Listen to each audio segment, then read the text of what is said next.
going to be NaJin White Shield against the European LCS team Alliance. Interestingly, this is the first time in the 2014 World Championship that an LCS team will be doing battle with a Korean squad, and that Korean squad is NaJin. They're 1-0 in the group stage. They took down Kaboom yesterday, and I feel that this is their first real test at Worlds because, yes, they beat Kaboom yesterday, but now they're up against Alliance, and I think Alliance will have something to prove. Yeah, NaJin White Shield, for those of you who are unfamiliar, are a team that's all about tempo and control in the game. They're not as flashy as Samsung White, but even then they still play a lot of assassins. And when we look at Goong Zed yesterday, this is really a core pick as of recently for this player. We talk about Goong having a relatively small champion pool, but he really excels on these high mechanic assassins or burst champions. Used to play a lot of Nidalee and LeBlanc. Now he's back to Ahri, which is one of his old school picks, and he's picked up Zed as well. And his Zed game was very conservative in the laning phase, but he really broke out afterwards and made some big plays. Yeah, I know yesterday I kind of knocked it incorrectly about his Zed taking the door and shield, but it makes more sense watching the Korean teams how they play laning phase. They were just trying to get to their item spikes and then team fight, so he's not focused on making the big plays in lane. I convinced you, didn't I, probably? Yeah. A little bit of a debate. Alliance, on the other hand, they struggled. They did not look strategically adept against Cloud9, despite some mechanical misplays between certain plays. It just felt like Cloud9 had their number and ran them in circles. I am so concerned for Alliance because they play Shield next, and it's just like Shield plays a very similar style to Cloud9 where they're both very objective focused, right? But Alliance lost to that yesterday, and it just seems like they're going to struggle against really objective focus, less kill-oriented games. They might start the group off 1 and 2, which is really concerning. I think you're absolutely right to say Cloud9 played a lot like Shield yesterday. Shield is a team about these late game rotations. They've recently kind of mixed in a little more early aggression, but they're about manipulating minion waves, and minions are the joke of NaJin Shield. The number of games they've won because super minions are like taking down your Nexus turrets is ridiculous. They're not the same flashy team. They're the team that controls the tempo for the entire game. They always have their hands on the steering wheel, and they just choke you out over time. I really think Alliance is smart enough to do it, but they just dropped the ball yesterday. A couple of players that stood out was basically Wicked in terms of his split push yesterday. He should have drove that kill all the way down bottom lane or top lane. He should have never grouped with the team, let alone during that Baron play. Yeah, he had teleport up. He was in the bottom lane, but he didn't choose to split push. Whether that's his call or team's call, I'm not even sure. And then at the same time, basically in the middle of the map, Shook was a little overeager. I feel he really wants to prove the world how good he is and why he's praised so much for his mechanics, but I'm not sure if that's...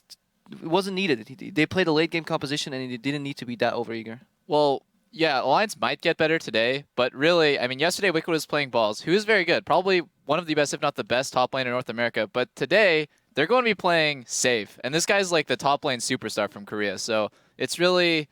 Wicked will have to play so much better to keep up. Well, we're about to get to predictions. Just as a quick aside, it was a very low kill game. Shook dealt 3% of his team's total damage to champions in that game, and Nif dealt 6%. Again, it was not a kill game, so you know that number is a bit skewed. I heard Jat talking about it. Let's get to the predictions because we do need to roll onto this first game. I want to know who you guys on the analyst desk think will be picking up the win in this matchup. Doublelift, who's got your win and why? I'm going with NaJin Shield for pretty obvious reasons. Alliance lost to Cloud9 yesterday, and I feel like Shield is a slightly better version of Cloud9. Slow, methodical, objective-focused game. It's going to be Alliance. Crepo? Yeah, I'm going to have to agree with Doublelift said. I think if... I'm going for Shield, obviously, but I think if Alliance stands a chance, maybe they just need to go for lanes, not lane swap. Don't get Wicked screwed over and try and just somehow come out on top of that top lane with an Irelia pick. But even then, yeah... Hearing the stories of the god that is Save, it would be very hard. The last of the top lane carries. Prolly, your prediction, please. Yeah, I'm going to have to go with Shield here. And I know it's been said by Crepo, but I definitely think that Save's going to make mincemeat out of Wicked. I think Save has really good TPs, and he has a really, really unpredictable champion pool with Kassadin kind of being thrown in there and Kale. So I don't know how he's going to be able to hold up with that. And Zed as well. I mean, that's the thing is like he plays champions and nobody will play with teleport except for him. And yeah, I got to go with NaJin White Shield as well, although I disagree with Doublelift that they're the slightly better version of C9. They are the significantly better version of C9. And that's concerning. I think if Alliance has a chance today, they have to put Froggen on a playmaking champion. No more Xerath, no more passive champions. Anivia. It's time for Anivia. It's time for Anivia. Anivia, Irelia, we're going back. But I don't know if you can do that against Shield, because we were talking about Goong and all the Korean mid laners being safe. And how are you going to be making plays against someone who's roam. so good at playing safe and farming? Well, They have good word vision. They're not going to let them roam. we will find out the answer to that question. Before we do, let's take a look at how you guys at home have voted according to lolesports.com. 52% of you think Alliance are going to take this match. That's actually very even considering the Western fans. So we'll see who will be victorious as we send it to the casters to take us into game number 1 here in Singapore.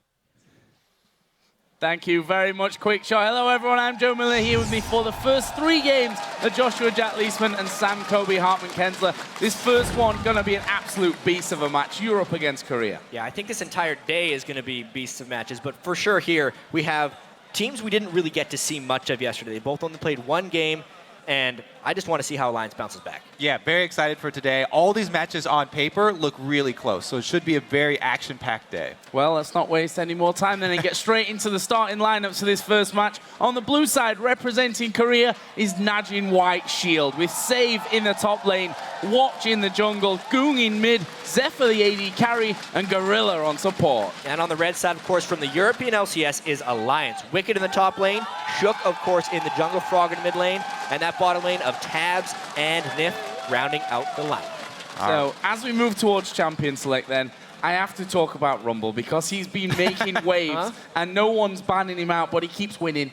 Are we going to see Rumble banned here? We're trying to research how much Wicked may have been playing Rumble. He's played it 3 times in his competitive career here, but a lot of people have been saying he's been practicing it, and we checked his Korean solo queue. He did have a Rumble win in his last 10 games, so maybe they could block it with a pick, but I'm not sure. Yeah, plus Save could always play Rumble. Thing about NaJin White Shield is he likes to play these carry champions as they were going over. That's one thing, even on blue side, they will ban Maokai because he doesn't feel like wasting time with tanks. He's looking for more damage.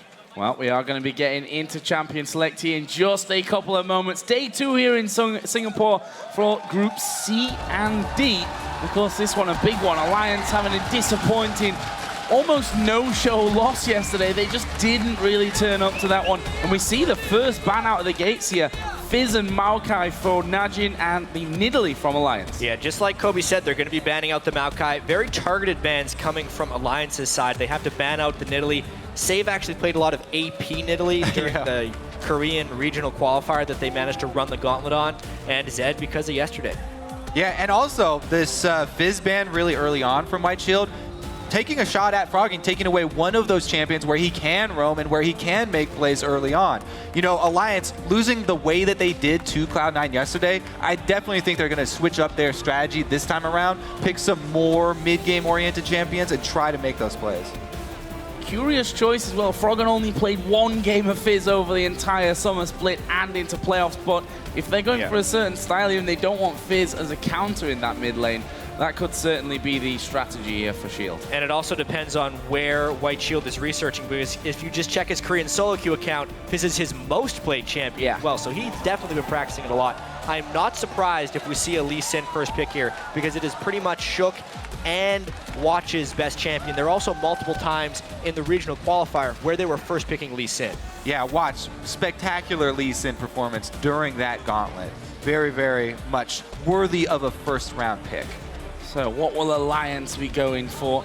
A lot of people criticizing some of the picks that came out from him yesterday. Froggen on a more passive mid lane and not the style that I think Alliance need if they're going to win a world championship. And we saw Kale for Wicked. And again, just not exactly, in my eyes, the champion that you'd expect Wicked to come out strong on. So I hope for Alliance's sake that they've had a good talk about this overnight and they come in with a different idea. Yeah, going over those top lane picks is pretty interesting because also a blue side Ryze ban from Shield. And Save definitely likes to play Ryze and very capable of it. So that is very, very perplexing for the matchup that Shield want to choose into on this Alliance game here. Yeah, but something we don't see very often Zilean is getting Zilean through. actually getting through, not even being first pick. And I think that's going to be Froggen in the mid lane. Even though Nif could play it in support, they've had some success with Froggen playing into the mid lane. It'll be a more accelerated pace of the game here for Alliance, which is kind of what they're going to have to do against White Shield to push them off their game a little bit. Also, everybody is probably glad to see Shook on Kha'Zix rather than that Elise that he had last time around. Much more early game. He should feel a lot more comfortable in his early game because his jungle champion pool actually has been fairly shallow. So on the other side, we're going to see Gorilla bring out the Thresh here. Of course, Janna has been a big pick across the board, and Gorilla is a amazing Janna player. Has a perfect record with that over that OGN season plus the NLB playoffs, and it's going to actually be Thresh here coming down, along with a bottom lane pick for Zephyr as well, taking Tristana. The good news is for White Shield is that he's an amazing Thresh as well. Yeah. His Thresh yesterday was very impressive, and even though Janna was his pick for the regionals, Thresh has been his pick for much longer. Yeah, that's definitely his go-to champion, and he performed on it very well yesterday. I want to see about this Alliance team, though, because we've seen so many cool compositions when you have Zilean, freeing up Assassins like Kha'Zix to play very aggressively. They can combo this with more Assassins and the speed up of Zilean, as we've seen teams like EDG do it, that Twitch they were just hovering over. But it looks like he wants more lane pressure here. Do the Aurelia. It makes so much sense with the Zilean to speed him up. They're also not against a Janna, so the disengage isn't as great for NaJin Shield. It makes so much sense if Froggen locks this in here. And this is what people are looking for, more mid-game focus from Alliance. They're throwing that late game out the window here. Wicked back on his favorite pick, and Tabs with the AD carry. He feels like he can bully anyone on. And this is what everyone wanted to see, and almost what everyone was expecting even yesterday when the Rumble was picked against him and ended up going for Kayle. He has a magnificent record with Aurelia, if you go back even 2 seasons by now. Ridiculous win ratio with Aurelia. And there's a reason why a lot of teams ban out Aurelia against Wicked. Whoa. Yeah, the Aurelia for Wicked. Oh, but okay, before we move on to the Riven, I just want to put the magnifying glass on this Tabs Lucian versus Triss, because this has been a topic of debate, even on the analyst desk. Crepo and Double F disagreeing on the matchup between Lucian and Tristana this time around. Tabs has been very outspoken that he will punish any Trist in lane into the ground with Lucian. Well, now we can switch over to the Riven. Well, I still want to see Riven's old news. I want to see what happens if we actually see a Zilean in the mid lane and what support Nip decides to pick, because it looks like we're lining up for a Lulu. See, White Shield actually has a lot of flexibility here. They could do Riven mid lane if they really wanted to, even though I don't expect it. It's probably Lulu in the mid lane, which is a bit of a throwback pick at this point, because we really haven't seen much of Lulu mid since very early on in the summer split. Very interesting Yeah, choice. see, And they can Alliance, just swap the mid lane around now that they've seen a different matchup. and it looks like we may be seeing Twisted Fate coming out here by Froggen. He's second most played champion over the LCS Summer Split and playoffs. Actually has a perfect record and an 8 KDA to go with that Twisted Fate. This is a playmaking champion that we have on Froggen finally, and we'll see if he can make those plays. He has to make those plays. And there's a few things that I really like about the end of this champion select. Obviously, when Alliance was locking in their first picks, they were going all in for that mid game. And NaJin Shield actually answered that fairly aggressively with the last 2 picks, trying to pick Riven and Lulu to at least have some type of pacing, since they'd already locked in that Trist, which is going to be more punishable late game. They're kind of trying to shield against Alliance's mid game in that sense. And I can't wait to see that Riven pick. I love the actual combo. Not only did they pick up Riven late, but they also comboed it with the Lulu, because Riven, you're going to build full offensive. It's going to be all that damage. If you have a Lulu ultimate knockup to combo with a Riven stun in the mid game, that can be devastating. Plus, very good matchup versus Aurelia. He can punish them early. I expect there to be jungle influence in that lane if they actually meet up 1 versus 1. The question is, how is that all going to go? Is Shook going to have more of an impact than yesterday and help Wicked get through that lane? We heard the last of the top lane carries a label floating around for save, and a champion like Riven is a champion that you can definitely carry games on. Well, he lives up to the hype, at least in champion select. He's willing to pick the Riven into an Aurelia like this. It's a snowball champion, so that you know this is going to be a really exciting game. Yeah. Well, as we get into it then, and the champions have been locked in, who do you guys think are going to come out on top? Tweet hashtag NWS win or ALL win to @LOL Esports. And of course, we'll be checking those votes as we get on into the game. But this one, gonna be a thrilling match to watch. NaJin White Shield taking on Alliance. Of course, both in different positions after NaJin White Shield won their first game. It was against Kaboom, with the big underdogs in this group. So this will be their first real big test. Welcome to Summoner's Rift. So early wards then going down. Surely a tense start to come in this one. Gorilla going to spot the vision being put down by Tabs on the bottom side of that river. For now, Goong just waiting and making sure that no one crosses over in towards that red area. For now, just set up in a simple line across the map. Right, so let's wait and see if they drop one of these trinket wards deep in one of the lane bushes to try and find the matchup. There it is, the lane ward deep in this bush. So NaJin Shield trying to see which lanes Alliance are going to go with so they can actually find that favorable swap. Highly swappable lanes here. Zephyr doesn't necessarily want to be punished by Tabs. I wonder how Save would be able to do in a 1v2 against the harassment of a Zillion and a Lucian. So Riven's actually fairly decent in clear speed in the jungle if they actually start off with the double jungle here, because they are going for the lane swap up top. Alliance would know more than anything about that too. Shook played multiple jungle Riven games. Obviously no Smite, no jungle runes, but definitely that exceeded clear potential. And that's probably what they're going to do. I'd expect 2v0 freeze attempt in the top lane with some double jungling from Watch and Save. We can see that Wicked starting out with that Doran shield, Doran's blade for Save. That will set them up for these 2 versus 1s. Of course, this mid lane is a big one as well. A lot of eyes on Froggen. See what he can pull off here in another World Championship appearance.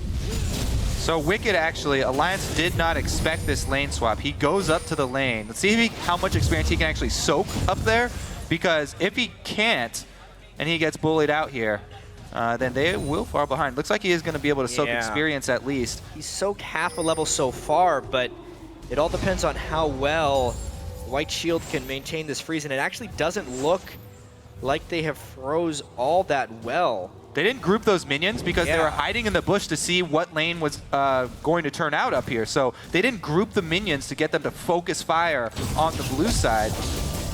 Yeah, at this point, actually, since the wave is going to slow push into the turret, Wicked would actually have to be concerned about a potential later tower dive.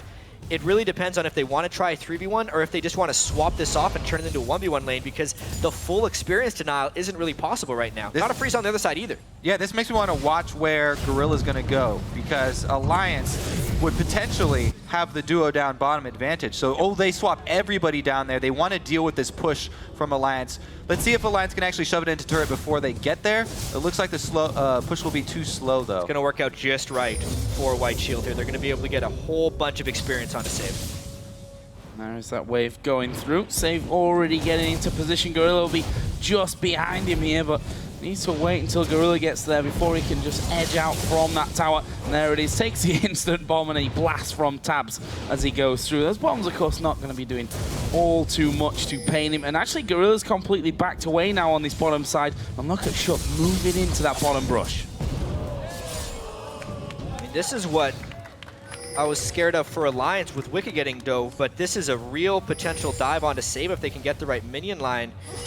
But it's going to be a really long time until they could try that dive. I feel like Shook was a little early to the party down in bot lane there.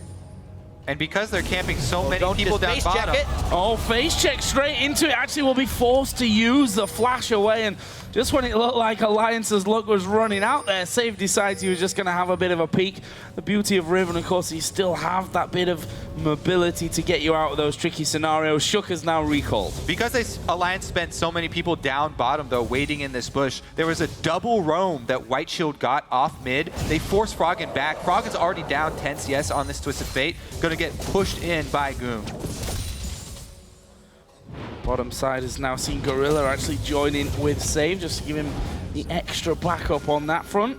Shook is actually coming down the mid lane. Seems like he's just going to go back into a farming pattern. Save and Gorilla do in fact push that lane completely out. There's a hook coming in. It actually will land onto Nif, but Save had already backed away there to put a ward down. The minions did so much damage when Gorilla hooked Nif into that, and that actually kind of tapers the aggression that they'd be able to put in that bottom lane completely. And Nif did have a ward in that side bush in the river, so the reason he was going up there to group those minions and try and freeze is because he saw Save walking away. The only thing he didn't see was Gorilla inside that bush, but he knew Save wouldn't be in a position to capitalize on that hook. Is it going to get scary here for Wicked? Watch is just waiting. on the side brush. Wicked had already used his stun there, but got rid of that minion wave fairly quickly. Watch will, in fact, be recalling it out completely. A lot of pings actually towards that top lane as well. The good thing for Wicked is that Aurelia's kit is basically built to deal with being dove at a tower. She gets so many advantages. Low health, you get the stun, so her passive gives you extra tenacity, so that's the champion that you want to be on if you're going to get tower dove. Plus, he can jump around to these minions that are going to get shot low by the turret if he is under pressure up there. That being said, though, they don't want to risk it. Good ward, and Shook also goes up top. Yeah, I feel like Wicked will be all right. The rest of Alliance is actually doing quite well just holding off in the early game here. Soon they will hit level 6 before White Shield because of the experience from Zilean. And I think the champ select plan that Alliance had formulated is working out pretty well. Wicked is out farming save. The only downside is they haven't really been able to deny Zephyr. There's once again Froggen landing the stun card onto Goon. Trying to be a little more aggressive now in this mid lane. Went for the 2 Doran's rings and the boots as well, which since he's now level 6 may just help him get involved in any of these other lanes. If you look down CS, Wicked actually 10 CS above Save right now and not having too many problems, although White Shield are basically just focusing on that tower. And Alliance have also done a very good job prepping this bottom side with pink wards. After that roam up top initially from NaJin White Shield, they dropped 2 pink wards on this bottom side to protect Froggen. So they know that he has at least one side he can sort of cheat to. Some good vision inside that river. Plus now he's level 6. If they want to try and take advantage of save and teleport with that Twisted Fate, coordinate that gank with Shook, it could be explosive. And I think this is also a decent time to talk about just NaJin White Shield as a team. They weren't the most spectacular team in Korea. They were fairly low in circuit points. The main reason they were here is because they ran that huge gauntlet in the regional qualifier tournament. They beat KT Bullets, then the KT Arrows, and then they were able to destroy the Season 3 World Championships champions in SK Telecom. And because of those 10 games over 3 days, everyone's seeing them as this powerhouse. But honestly, I think they have to really come out strong against Alliance and Cloud9, and we shouldn't just be accepting them as this first-place team in the group. Yeah, I totally agree with that one. I mean, it depends how much work they've done for that one, how much of that, of course, carries through now into the World Championships, and definitely playing a different, I don't want to say caliber of team, but definitely a different style of team coming into this World Championship. So far, so good for them, of course, with 1 win on the board against the group underdogs Kaboom. Alliance, you know, they lost out yesterday, but they are far from done in this World Championship. Have to play everyone twice, of course, if you didn't already realize that. And look at Wicked. Wicked just bought his Sheen, heads immediately down towards Dragon. Alliance with a lot of focus on this side of the map. We already mentioned they spent a lot of their ward coverage down here, and now they're bringing all the champions, allocating pretty much every resource down to the early Dragon and defending this blue. And Wicked has actually maxed his E on Aurelia, which will be higher in the burst damage category with the Sheen, but he's kind of in, get the Sheen off, stun them, hit them once, and then back away before damage can be traded, which will give him lower sustained damage in a potential team fight, but more upfront burst. I'm not a person to want to question Wicked's builds on Aurelia, Although built them every way. Yeah, He's there have so been some different ones. Yeah, he's not scared of experimenting on that one. We'll see now as he goes into that 1 versus 1 with save. Actually, good 15 CS up. There's a hook onto Tabs. It's going to be a quick blast back from Zephyr. And these hooks so far from Gorilla caused or had the possibility, let's say, to cause a few problems for Alliance, not being able to turn them into a kill. But both Watch and Goon here having to go on this middle turret. Froggen coming in. They've got Shook over to the side who can leap in. Meanwhile, Wicked actually going to go aggressive onto Save in this top lane. That's a lot of damage done. And he's backed off. He's waiting for the ult activation. There it is. He didn't want to get too low for more execution. Good trade there from Wicked. Being able to meet back up with Riven after he's already got his Sheen. Very big bonus for Alliance. Good time to swap back. Gorilla not quite in the brush there as he wakes off on the side. That's Froggen pulling out that stun card. They just cleared out that pink there, so Shook is actually going to revisit this middle lane. There is Watch coming around, actually missing the Q. Shook going to go over the top. We do see Destiny popped here. Stun card goes on to Watch, but he preemptively flashes that one. wild growth as well for Goon. They basically trade a few summoners left and right and the ultimates. It seemed a little bit early on the ultimate there from Froggen, but he wanted to see if there was any support help coming up, and there actually was, which is why they didn't commit farther onto that kill. Speaking They're of still support, getting tower here damage, comes Nif. Nif coming in from the side. They slowed down. Watch it. There is Froggen, able to pick up first blood. Chuck gonna dive in. Where's the ultimate going? So goes the Gorilla. It's a double kill for Froggen. The ulti was on Chuck just in case. And Alliance moving the support to mid, really working out big for them. And the support's hitting level 6 before the support of NaJin White Shield was huge there. Gorilla could not deal with the box, and Shook could get extra aggressive because they knew they had that resurrect from Zillion. See what Goon can do with that mid lane, though. He's going to be able to shove one extra wave. Pretty much, Alliance come away with a clean 2 kills, first blood down. What a roam up there from Nif. Very timely. Oh, Alliance sitting pretty for now, at least. The 1,1600 gold lead that they have. If you look down the CS as well, it's Wicked that's going massive in that top lane, and that is a big vote of confidence from you guys at home. 72% of you voting for Alliance to pick up this win. And I feel it's not who you think's going to win, more of who you want to win at this stage. Yeah. Of course, Alliance coming out of Europe as the #1 seed, the only team to ever win an LCS apart from Fnatic, as we are going to see them now going towards Zephyr. There are 3 men there. Bomb is down, a nice lantern will take Zephyr away. Whoa. Oh, the void spikes landed, but the damage not quite enough. That might be enough to turn to Dragon here. That's a huge chunk out of the AD carry. They definitely have the numbers, Alliance. Plus, they've got their teleport ready from Wicked. Save just went back to base. He would be able to answer teleports, though. At this point, it would all be about a steal from Watch. He has his flash down, though, so it would have to be remarkably crisp It would with be a his lantern entrance and back exit. out. Gorilla is going to come up to that. Still have Zephyr Gotta be low. careful There's the about the hook coming on damage. to Shook. He will actually jump away, and I think Wise here from Alliance. They spot Goon coming in from that middle lane as well. They back away from Dragon. What? Shield not quite healthy enough at this point to say, okay, we forced them away, get in the jungle, though we can do it ourselves.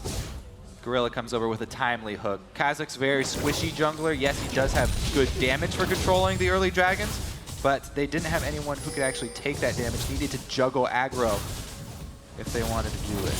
Yeah, and even though Froggen was able to pick up that double kill in the mid lane, the turret damage has already been dealt. White Shield put so much attention onto Froggen very early on in the game. The double roam to initially give Goon that CS advantage, and he has been unrelenting since. Yes, they got the double kill to return, but if they can fall that mid lane turret, NaJin White Shield would be able to catch up in this game very quickly. Where do those plays come from? It looks like Blue Buff will be giving over to Goon here. Both him and Froggen picking up that Athene's Unholy Grail. The top laners, despite that big lead that Wicked has, there is the Brutalizer there for save now. Against that Sheen that Wicked went aggressive with earlier on. And did a good chunk of damage to save as well. And we'll see how Wicked decides to play now as they both are around that level 10 point. Yeah, skipping that early part of this matchup was huge for Wicked, and now it just gets better and better for him. As you can see, he's stacked some armor after the Sheen Rush. Now his tab already completed, plus the shield, so he has a lot of attack damage reduction, which is exactly what you want against Riven. Pretty much all for damage coming from there. He feels much more confident in this matchup. You can see freezing it close to his turret. This is ideal for Wicked.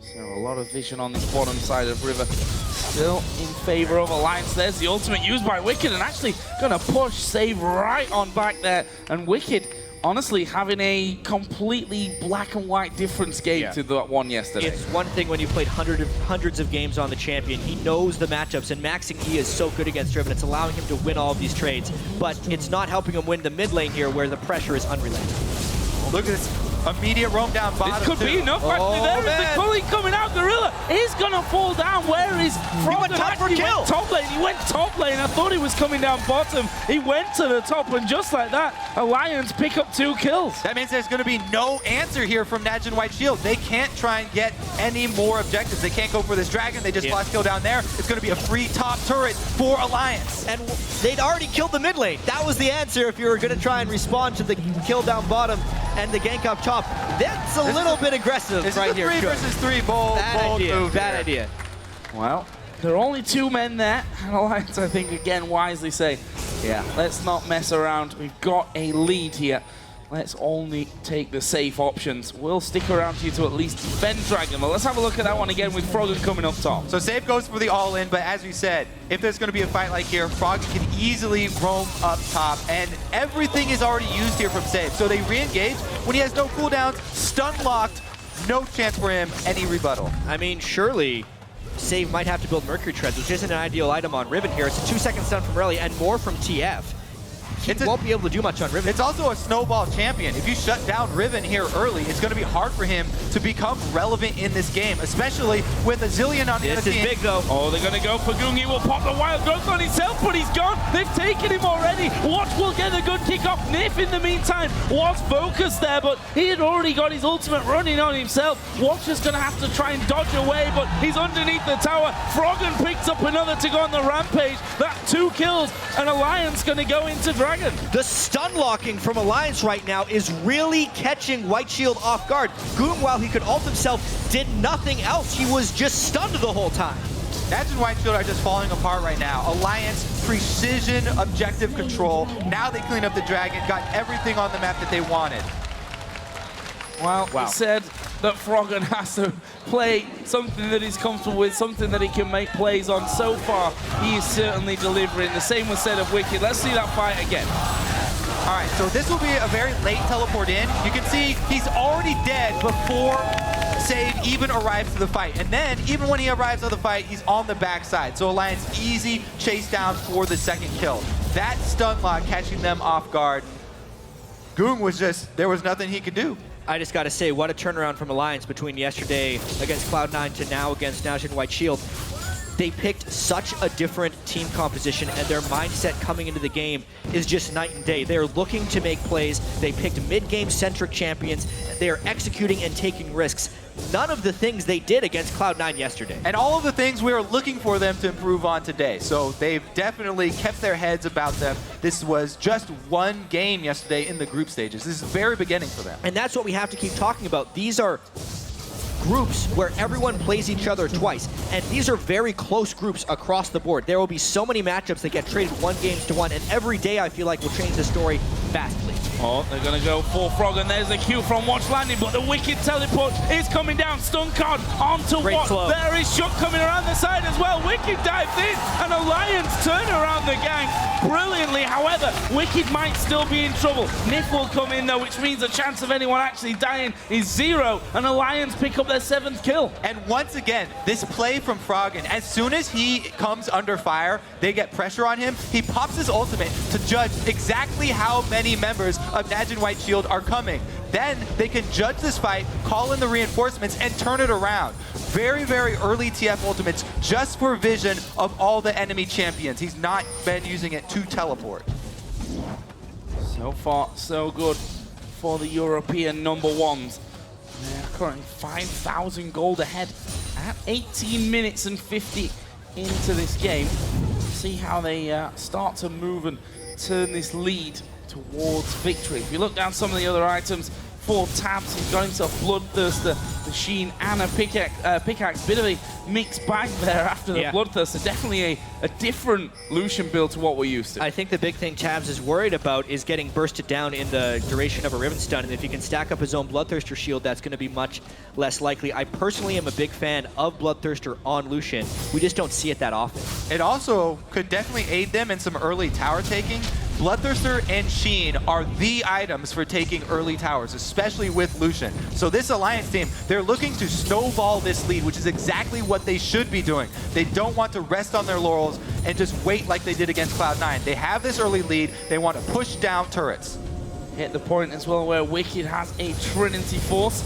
And you see, pushing in towards this bottom turret. There's not much health left on it. They need to be careful of being closed upon, though.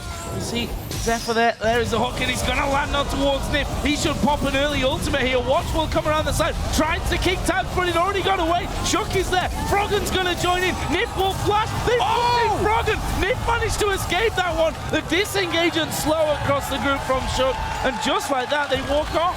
What a hero teleport from Froggen! He teleports in and takes the hook for Nif. He took a bullet for him, but luckily Froggen had the vest on, so everyone gets away alive.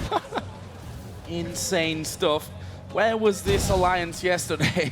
Certainly looking like a completely They were different farming team. in lane yesterday. Yeah.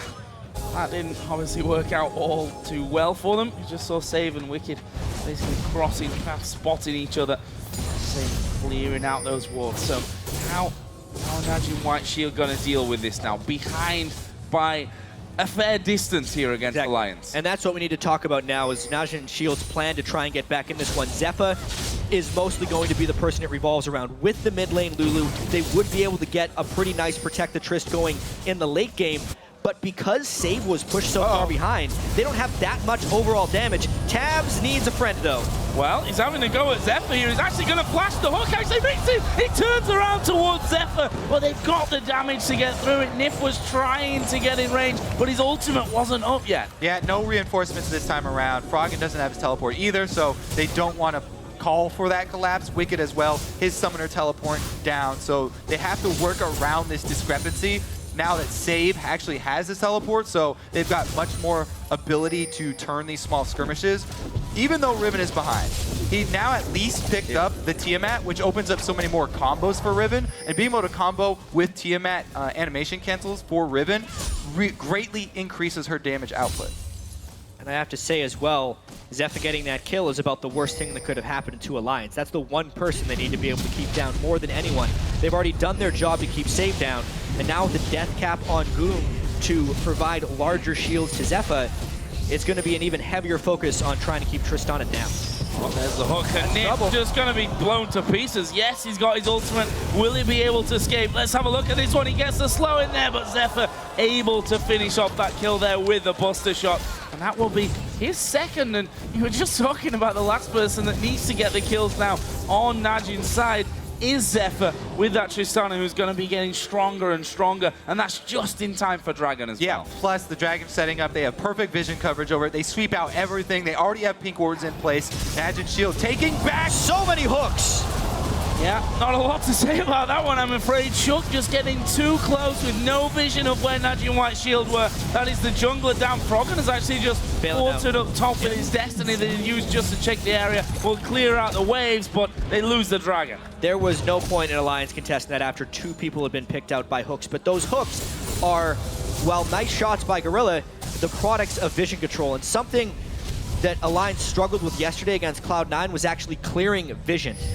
Per minute, actually, in wards killed in these group stages. Obviously, it's a small sample size. Alliance had the fewest wards killed. They killed 20 wards in a 37-minute game, and that's something they've struggled with this game as well. All of Nif's deaths have been, or even his catches, have been when he's trying to clear vision and gets cut out because there's just too much wards on the map by Shield right now. Yeah, that number for Alliance is the smallest of every single team here at Groups, at Worlds. However, as you said, it's an extremely small sample size. That was only one game, and it was a game where they were getting pushed in. So take that with a grain of salt. Well, we'll see about that, because if we look at the map now, it's basically all blue wards, and we'll see what Alliance actually do. They've got Nif outside of the Dragon Pit saying, okay, I'm going to try and get some control of this map back for us. However, there are still a good few wards in there that he is giving complete vision of himself on.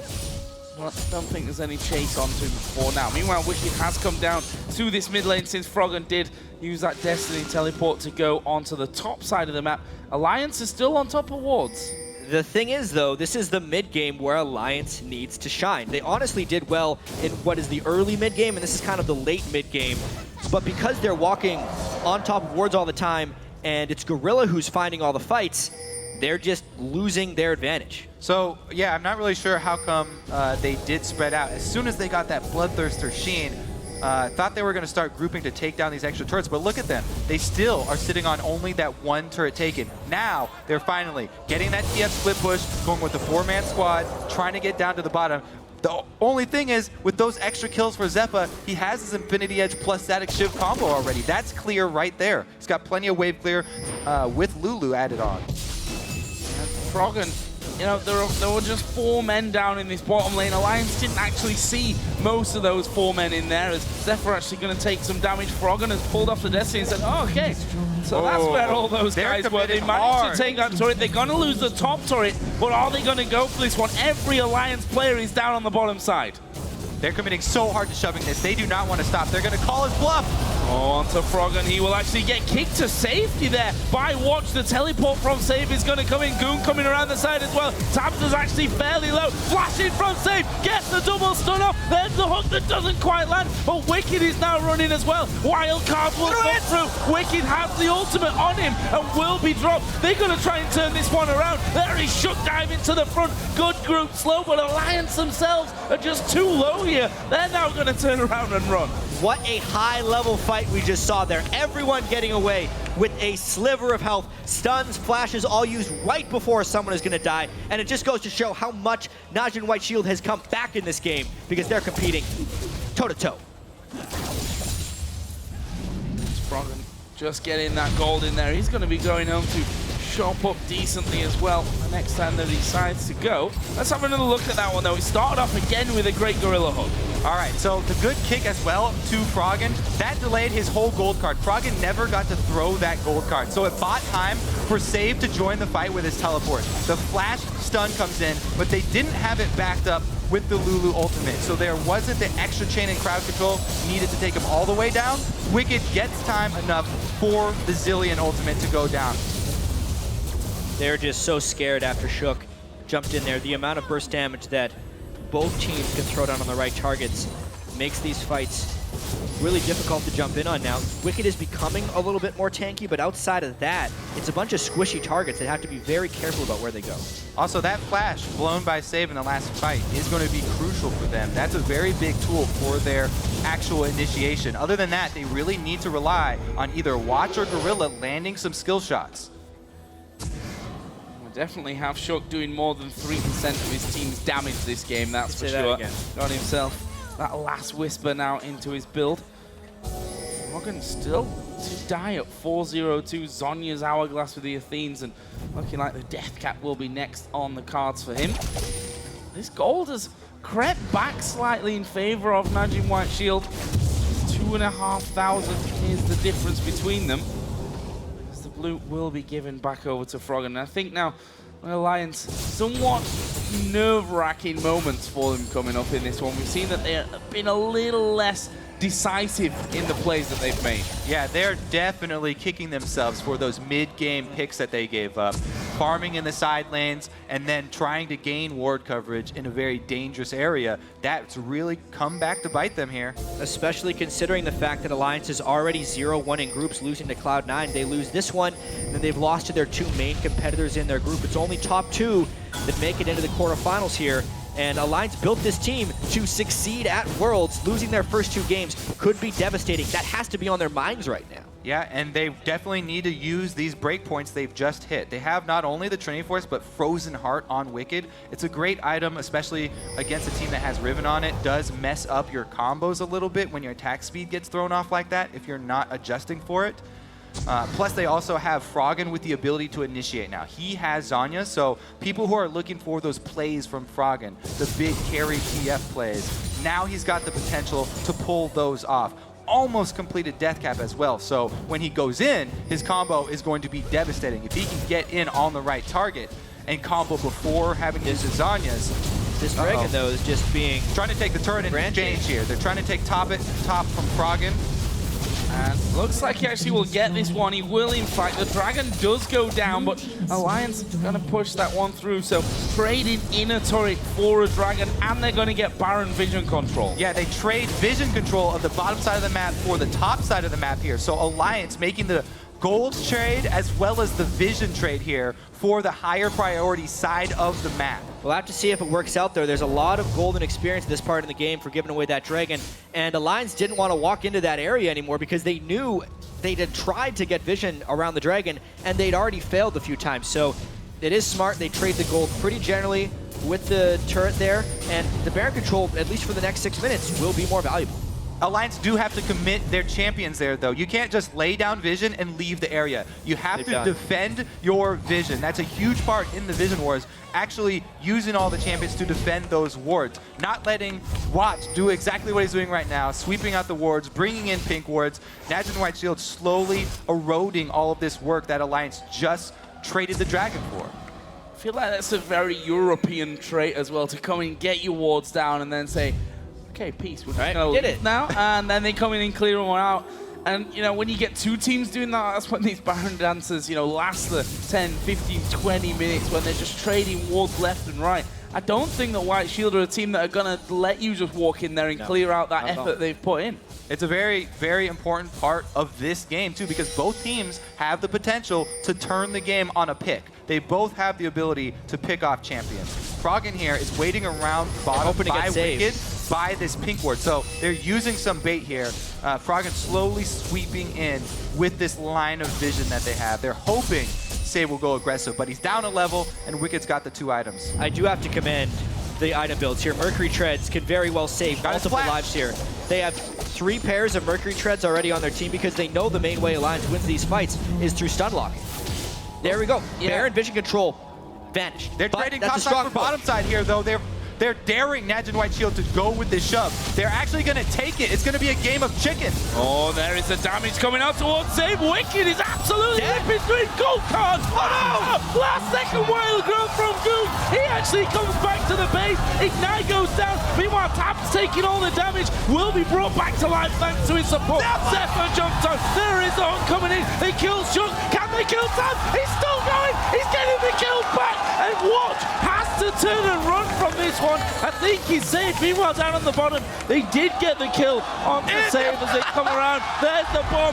Has he got enough damage? Watch for the shield. No, Guard. One more. Not quite. Mana. One bomb will do it though. Oh no, that's not mana! The bombs. He's got no mana. Those bombs so tasty to him as well. And Watch thanking his lucky stars there that he got away.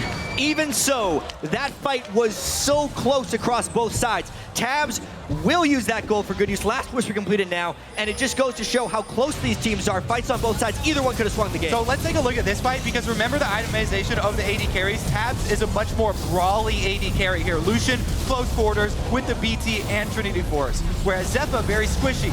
In goes Shook, takes out the full damage AD carry. And look at this lifesteal here and burst from Tabs. Lucian working in those close quarters. As we know, Watch eventually gets away here. Even though Nif does his darkness Those double to chase buffs him down. could have been so swingy. The fact that Froggen actually used his Destiny right there is a little bit preemptive, but the turret's down, so it has to be respected. Remember, that was 2 turrets bottom for Alliance in exchange for 1 from White Shield. So the calls from Alliance here, very good calls. They were able to get the inhibitor turret down, and as you said, you always have to respect that TF backdoor. Trist with a Lulu picks does an absolutely ridiculous amount of damage. Nif is taken out of the fight by a few auto attacks. And to be careful here. Very careful. There's a 4-man team waiting inside of the brush. There's no vision there for Alliance. There's a speed up. It's going to be Zephyr that steps forward, gets a big crit onto Tabs. There's another one. Oh, basically 3 shots. Tabs goes down before Nif could even get the ulti in. Level 16 danger. Tristana. Definitely something to be wary of. Froggen also has to worry about this hook. Gorilla doesn't pursue though, even though he's got mobility boots. There's no vision in that side of the jungle. Destiny down, 80 carry down, flash down on Froggen with vision control. It will be very hard for Alliance to stop this Baron without suffering major casualties. And they just have to give it up. They can't even answer down bottom for the inhibitor because there's no way for Froggen to get there, so they just have to settle for an outer turret. 1 outer turret in exchange for Baron. NaJin White Shield looking to catch Froggen.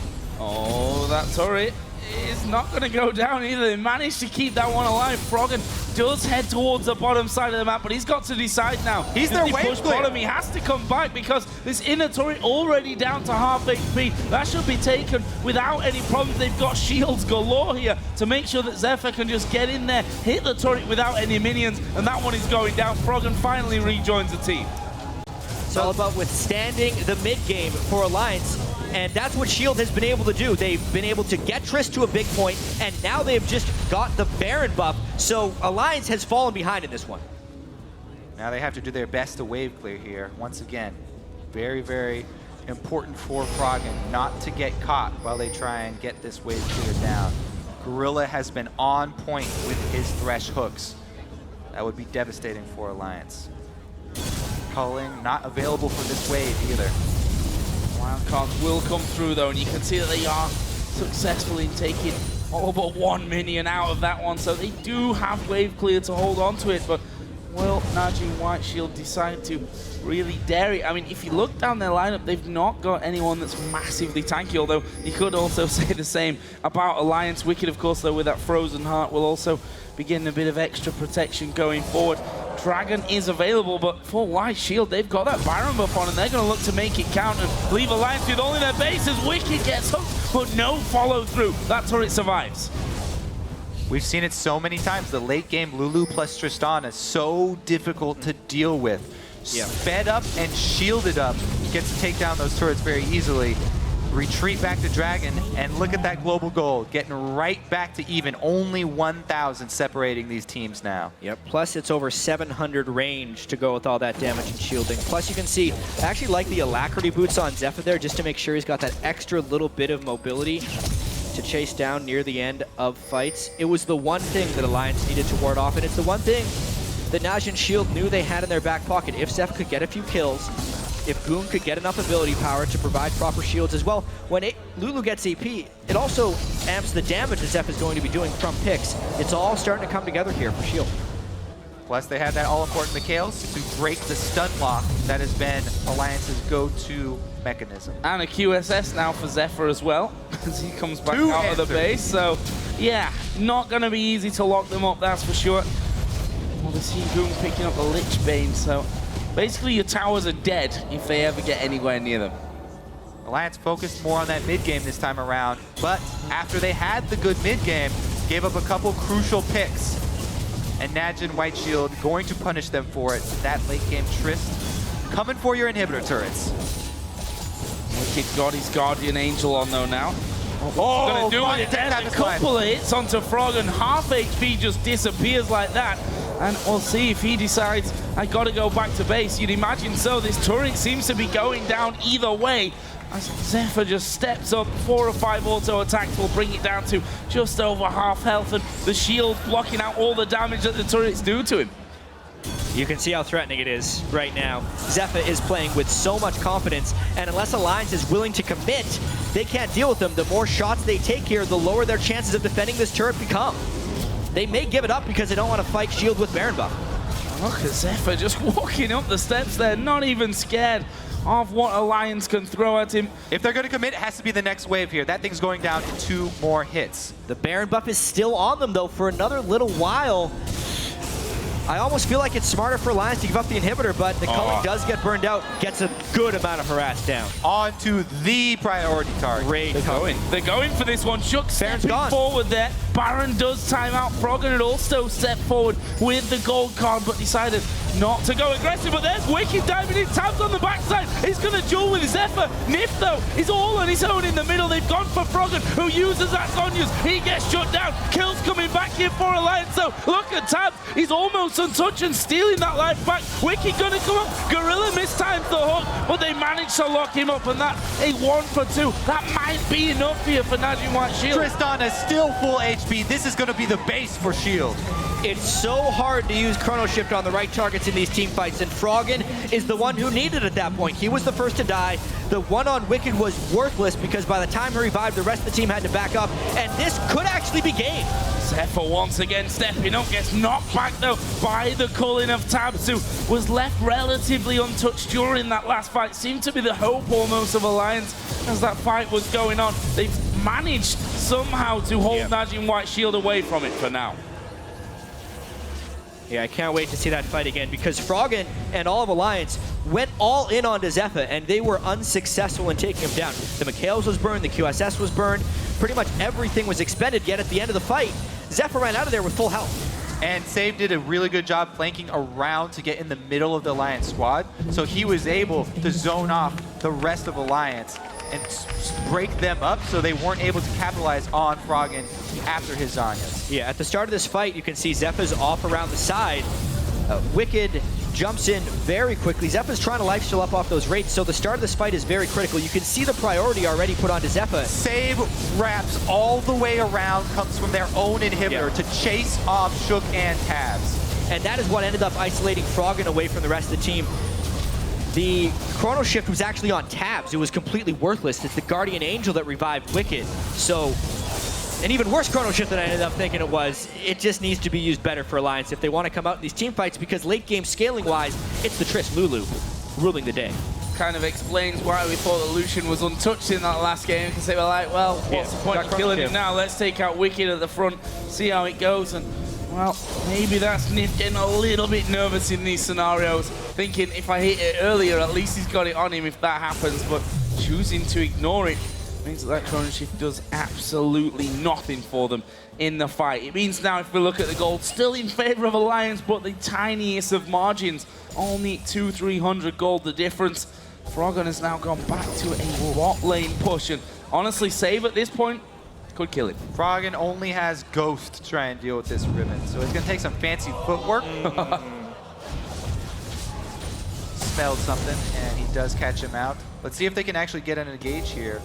Save, again, has his teleport. Yeah, they have to respect the teleport flank from Save. Oh, there goes Nif. And they have to respect Zephyr, but that's pretty hard. There they go. Wicked actually getting in. That's a good kickback from Watch. The hook will land as well onto Shook. He's going to drop one. Does have the chrono shift available. Wicked trying to draw them away. That means that Shook is able to get out, but Wicked won't be as lucky here. He's still trying the hop to the ward from Watch. We'll get that one. And NaJin White Shield just moved straight to Baron.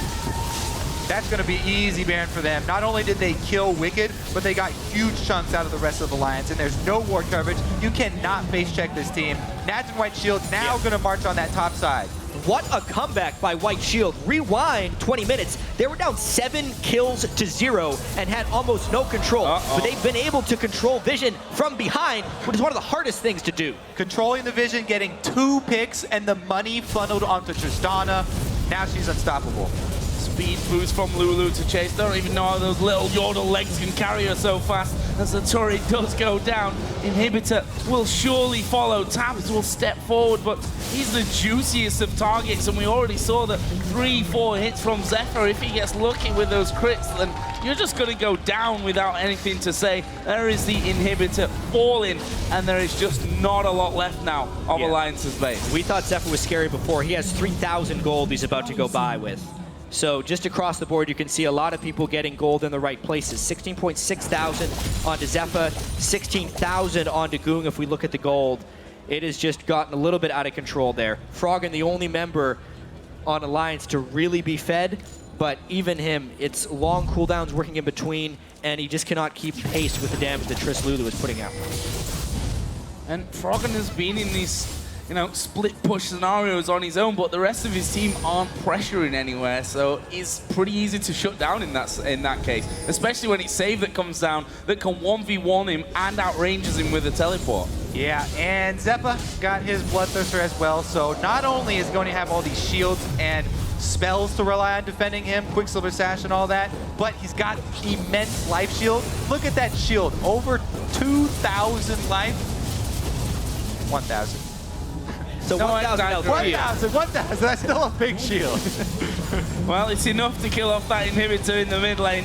And that leaves just this bottom side, which, you know, I think White Shield just going to methodically work their way towards the win. Actually, I forgot that the turret was still alive. I didn't realize that one was still there, but they left that from last time. That'll go down. I don't think Alliance will be anywhere near it. Oh, you could just get hooked in like that. Wicked's Guardian Angel is back up, but that's dangerous stuff hanging around there. With 2 inhibitors down, the third inhibitor is going to be near impossible to hold. I also like how Gorilla built the QSS just in case he's stunned while he needs to use Mikhail's on Zephyr. He still can. Got all the money in the world at this point to spend. And they're just going to set up, wait for that next wave to come through. And Alliance, well, that's the problem. You try to defend from the front side. Zephyr just said, okay, I'm going to go for it. At some point, Alliance have to say, okay, we're just going to fight and see how it goes, because there's no other way that they can win. It has to be now. Their window has pretty much already passed here. I mean, when you focus on more mid-game oriented team, then yes, you look better. There we are. Wicked actually is going to dive in, but they go for Tabs on the other side. Nip doesn't even get the ultimate down, and, well, what's the point in having the Zillion at this stage if you're not going to get the ultimate in there? Zillion will fall. We will end up seeing Wicked go down as well, and NaJin White Shield, despite being heavily behind in this game, turn it around and beat Alliance. they come back from a 7-kill deficit and thousands of gold in the mid-game to a very strong 45-minute late-game victory. We had not seen mid-lane Lulu in quite some time, and it didn't seem like White Shield was going to be able to turn it around, but boy, did they ever. Yeah, Alliance had that window to work with. They had the team comp and they had the gold that they needed. But the 2 picks they gave up, the map control, they weren't able to secure with vision. Talked about their stats for clearing out wards from Alliance. Yeah, I will have to take a look at those after the game because it still seems like Alliance is struggling a little bit at securing the vision advantage necessary to go ahead and make plays. The mid game was great, but as soon as the stun locking got countered by White Shield, 3 pairs of Mercury Treads, 2 QSSs, and a Mikhail's Crucible at the end of the game to answer the stun cards from TF and the Equilibrium Strikes from Aurelia. And at that point, the control that Alliance held the team fights was just gone, and there was nothing to stop the damage. A lot of people will talk about NIP not landing the right chrono shifts, but if everyone is taking a huge amount of damage from all sources, it doesn't really matter if you revive one person. And I want to go all the way back to where Alliance was sat at 7-0. And the first kill that came down, we said, oh, you got to be careful with giving Zephyr the kills at this stage because that's how you start to change things around. Then he got a second one. By the end, he was 6-1-5, and you just couldn't control him. Literally, with the shields on him, he could step up to the turret and just pot shot away at whoever was stood too close. Yeah, that's what we're saying. Like, yes, Alliance made the switch over to try to go more mid-game this time around, but that just gives you a window. If you're facing against this Tristana, and that's going to be backed up by Lulu, then you have to jump through that window when you have the opportunity, or else in the end, then you're going to fall all the same. And the question now is, what does that do to the morale of Alliance? Because on one side, they'll say we did brilliantly up until a certain point against Shield, and then we just collapsed completely. Does it break them? Does it kind of spur them on? I suppose it depends which half of the game they look at here. Yeah, they need to realize it's a long group. They have another game today against Kaboom. If they can get that win, it should just say, okay, we're 1-2. We had a close game against Shield. They had a close game against Cloud9 too, even though it didn't look it. And you just have to remember, these are long groups. You play everyone twice. Yeah.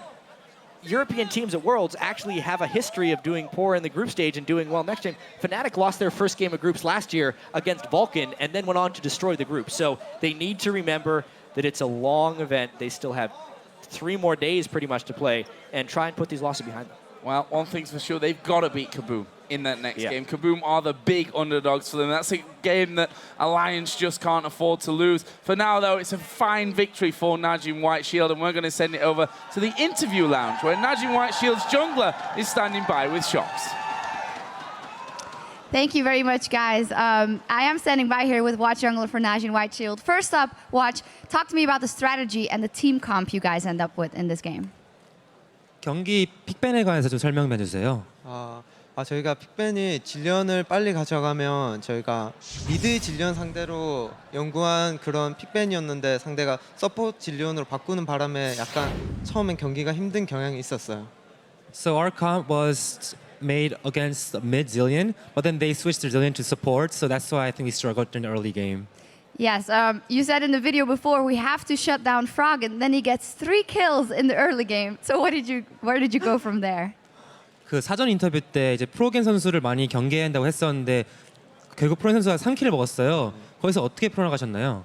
너무 프로겐 선수가 잘한다고 생각해서 그 선수에 대해 좀 너무 압박을 받고 좀 말리려다가 오히려 제가 더 말렸던 것 같아요. 그래서 초반에 좀 제가 좀 못한 점이 많아서 아쉬웠는데 팀원들이 워낙 잘해줘서 이긴 것 같아서 팀원들에게 너무 고마운 것 같아요.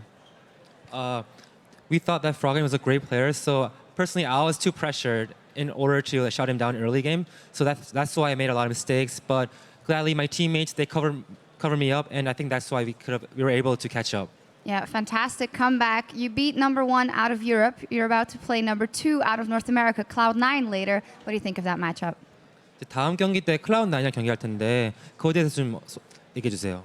저희가 사실 D조에선 얼라이언스 팀이나 C9 팀이 가장 잘한다고 생각했고 얼라이언스 팀이랑 C9 팀에 대해 공부를 가장 많이 해왔어요. 그래서 C9에 대한 경기력 그런 건 자신이 있고 앞으로 셋이 할 C9과 경기도 되게 재밌을 것 같아서 기대돼요. So we studied a lot for against Cloud9 and Alliance. So we're confident that we paired enough, and I think it's going to be a really interesting match. Well, I do as well. Congratulations. Thank you very much. And as for us, we're going to break down this game further over at the desk. Thank you. Thank you very much, guys. That was an absolutely phenomenal game to kick off day 2 here in Singapore. And Alliance, they did show up. It was Shield's first real test. Yeah, I want to go straight to picks and bans, talk about the team comps because we saw Irelia, we saw Twisted Fate, Mid Lulu. Monty, what's your take? I mean, this was a little wacky, especially from Shield, but I think Alliance had the right idea. Put Froggen on a playmaking champion, Wicked on, his bread and butter pick on Irelia. This is the right direction for Alliance to move in. And as we heard in the interview, we were a little confused about why the mid Lulu was coming up against, I guess they thought it was the mid Zillion. Yeah, they thought Very it was a counter pick. I don't know. Really weird.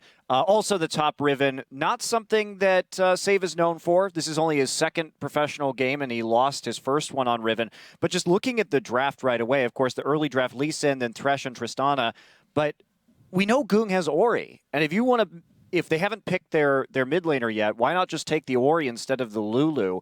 And then, of course, the Riven pick, just a little bit odd as well, into the Irelia. We saw that was not a very preferable matchup for Safe. Had a bit of trouble in the lane swap. But overall, I think a very weak draft from NaJin White Shield, and a pretty strong one from Alliance. I think White Shield also got lucky that they got the lane swap off. If Alliance... This lane swap was actually so obvious in the sense that I don't think Tristana can ever survive a lane against Lucian Zillion, that if Alliance just called the lane swap, this game could have gone really brutal. Yeah, I agree. Talking about the early game, we do have a bunch of replays lined up, so let's get straight to the first one. It felt like Alliance had pretty good control of the early laning phase. They seemed to make positive moves. Probably talk me through this replay, and then we can discuss some of the early game antics. So this is right after a small skirmish mid, so they know Watch doesn't have flash. And Froggen takes advantage of this because he sees Thresh hook down, and they go all in, and they take out the Lee Sin. And at this point, they have a stronger 3v3 and a stronger 3v2 even. And right now, they just have to kind of focus whoever Froggen's wildcard goes on. And, one of the things I said earlier when we were coming into this group, Shield is the team that I'm most unsure of, that they are the ones that are most likely out of all the Korean teams to get upset. And a lot of it was, can Watch keep up his performance that we saw in the regionals? He went 0-3-0 early in this game. Just terrible decision-making. Didn't have the knowledge of where Shook was in order to try and make the plays he was trying to make. And that play just went sour because Zillion showed up all of a sudden. But if your support's already mid, you should be thinking, where is their support going to be? If he's not on the map, he's coming for you. And they completely turned it around. They were far too much overextended at the tower there. I feel like Alliance, a lot of the win was on the shoulders of Tabs and Nif, because once you have a strong TF, the TF's job is essentially to get your AD strong so you guys can rotate around the map, take towers, take objective, and take vision with the support. But Tabs and Nif, even with a winning top laner, Wicked was smashing top, even with a winning mid laner, Froggen was 2-0, they didn't really do anything. Let's talk a little bit about the next replay as we keep rolling onto the points. Let's pull the second one up. This was actually Froggen, and he was pushing bottom lane with Wicked if you look at the mini-map. And up in the top, this ends up being quite a dramatic fight. Double F start this one off, and then everyone can chime in as the clip rolls out. So this is just classic, really. He lands a hook on Tabs. He's been landing hooks the entire game, and Zeppa makes a crucial mistake right here. He overcommits on this when they don't really need to. All he needs to do is hit the champions in front of him. That was a two-man play, and he takes so much damage right here that they actually... Yeah, he gets exhausted. He has to flash out. He's at 30% HP. None of that was necessary. He could have been attacking this entire time from the safety of behind Watch and behind Gorilla. But in the end, it's just this really clutch move that saves them from getting triple kill here by Tabs. Watch ends up escaping with barely his life. Close game. I just want to talk about briefly the build from Tabs, because I feel like he's going to get a lot of flack. But actually, this early Bloodthirster Lucian build is something that NaJin White Shield did in regionals to great success. The intent of Bloodthirster first into Sheen Trinity Force is to take towers. And the problem was that they didn't take towers. There is no reason that mid tower should have stayed up as long as it should have. Tabs needed to get his butt into the mid lane, because when you have that with the Zillion, basically, you can speed up the Lucian. He has the shield. He'll use an ability. He'll proc the Sheen onto the tower, and you can just take tower shots to the face with the Bloodthirster shield. You have to snowball it off of tower pushes in the mid game, and instead he just sat in bottom lane. On the topic of builds, I just want to look at Nif as well right now. He spent 800 gold at upgrading his Sightstone. He spent about 1,300 gold going from... or even more, he spent like 1,800 gold going from tier 1 GP10 item to the full upgraded item. That gold could have been spent on mana regen. Zillion is a champion that excels once he gets mana regen. Get tier or showers or both, drop the Moby boots, and get a CDR boots, and your E basically speeds you up and gives you the Moby boots anyways in your kit. Your rewinds come up quicker, you get more chrono shifts if you use them properly, and you need a Mikhails against the Thresh, and then once after you don't have the Mikhails, he went for an Aegis against the team comp with Riven top lane, a Fed Tristana, and a Lulu that was barely doing any magic damage in these fights. Just a crucial build and play error by Nif. I think he must have been nervous or just not comfortable in playing Zilean. Yeah, I mean, just you guys are right. We're giving Alliance's bottom lane a lot of flack because really they did play really poorly. I think Tabs and Nif had very little game impact and were irrelevant despite the fact, like, once again, Wicked is so strong. He's ahead top lane. He's ahead of Save. Froggen is so ahead mid lane, but they just don't do anything. But I will say, Gorilla played out of his mind. A lot of these plays, the game-winning plays, the ones that turned around, gave NaJin Whiteshield's avenues to get back into the game, like Dragon getting towers. It was all Gorilla that kind of just hit those magic hooks, and I think that's why Thresh is such a high-priority champion. I want to keep rolling this one on. We do have a team fight that I think really just completely sealed the deal for NaJin Shield. It is the mid lane team fight where Zephyr's kind of hanging out on the side lane. So Crepo start this one off, and I know Probably wants to chime in a little later. Let's roll this clip out and talk me through what Shield did right. I mean, Shield is just disengaged right now, and then they're just waiting for a turn potential. Look at the Riven on the top. They're looking for flanks. They know they need that. Zephyr's trying to distract them. Tabs, he buys into that because he'll dodge left while Wicked's actually going forward. So Alliance is actually splitting themselves up when they don't need to. And the worst part is that the chrono shift's already on Tabs, who's now out of the fight. Froggen's all the way on the left in a Zhonya's. No chrono shift. He's gonna die. Wicked will die after him. He has a GA. Ideally in these fights, what you want to happen is you want Wicked to go in with the Zilean speed up. You want Wicked to drop, get his GA out. Then the next target that dies gets chrono shifted, and you basically fight a 5 against 7. And you could do that because White Shield was split, but Alliance just didn't exploit their opportunities. What actually happened in the fight was, yeah, Shield was split, and when Alliance was going in, because that's what you want to do when you're playing TF. He's not the best team fighter, but he's the best when the enemy team's split up. So they get the fact that Shield is split, but the second they start going in, Tabs goes off for Trist, and then by that time, Riven was able to flank behind, and then it turned into Shield crushing in on them. Instead of them fighting a split fight, they're actually just getting flanked on. Yeah. Yep. One last little stat about the vision for both of these squads. It's something that we were looking at. It felt like Shield just had a ridiculous amount of wards. So let's take a look at those numbers. 152 wards were placed for Shield. They managed to sweep out and kill 48. Alliance were 128 wards placed, but they did kill 41. So I'm a little bit surprised by how many wards they killed, but being, 25 wards down in the same period of game, that is a lot of missed vision, and it's in reply because Shield got their wards down first. Yeah, that's actually less than I thought, just because the Baron vision for NaJin Shield was just so much better, right? And I think that, yes, Alliance did buy a lot of wards, but in the late game, they were not in the right place. You just saw the blue blanket all on the top side of Alliance's jungle. And, I feel like Alliance, they had the picks, they had that early game advantage, they played so well in the early game, but they just misplayed their vision, they misplayed their item builds and their power spikes, and that's what caused them to fall behind. Again, with the builds we saw were good when used properly. The way that AD carry build was used was awful. Yeah, unfortunately not working out for Alliance. Guys, thank you so much for the input. We do have to take a brief break, and when we return, Samsung Blue will face off against Fnatic in our next game of the Singapore group stage. Guys, stay right with us.